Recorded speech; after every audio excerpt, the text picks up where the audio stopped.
ఏమైపోయిందనంటే మీకు సప్తమ స్థానము లోపలికి శని వచ్చాడు. సప్తమ శని భర్తృ విఘాత కారకుడు, కళత్ర విఘాత కారకుడు. అంటే కళత్ర నష్టం చేస్తాడు. అంటే భార్య లేదా భర్త ఇద్దరు దూరం అయిపోవడం జరిగే అవకాశం ఉంటుంది. Most of the negative effect ఉంటుంది. దూర ప్రయాణాలు అసలు చేయకూడదు. ఉన్నంతలోనే ప్రయాణం చేయండి. అండ్ జల ప్రదేశాలకి, నీళ్లు ఉన్న ప్రదేశాలకు వెళ్ళకూడదు. కన్యా రాశి వారు వాళ్ళకి అరిష్టము జరిగే అవకాశం ఉంటుంది. అయితే ధనలాభం కూడా అద్భుతంగా జరిగేటువంటి అవకాశం ఉంటుంది. మంచి డీల్స్ కుదురుతాయి.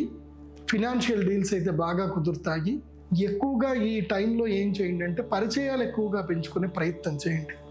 ఎక్కువగా కొత్త వాళ్ళతో తిరగండి. మీ లోకల్లోనే చక్కగా గార్డెన్లో కానీ అక్కడక్కడ తిరుగుతూ ఉండండి. మన సెమినార్స్కి అటెండ్ అవ్వండి.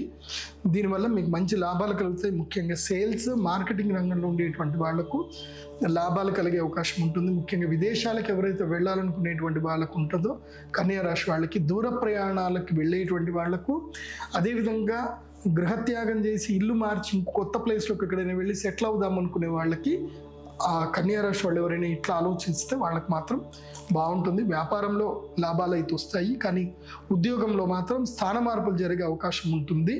నెక్స్ట్ నవంబర్కి ఇప్పుడు జాబ్ అయితే పోతుంది. ఒక 2-3 నెలల్లో ఉద్యోగం పోయే ఒక ఉద్యోగం వస్తాయి, మీకు న్యూస్లో వస్తాయి. బట్ వరి ఏం కావద్దు, మళ్ళీ నవంబర్లో జాబ్స్ వస్తాయి. కాబట్టి కన్యా రాశి వారు ఏంటంటే గణపతి ధ్యానం రెగ్యులర్గా చేసుకోండి.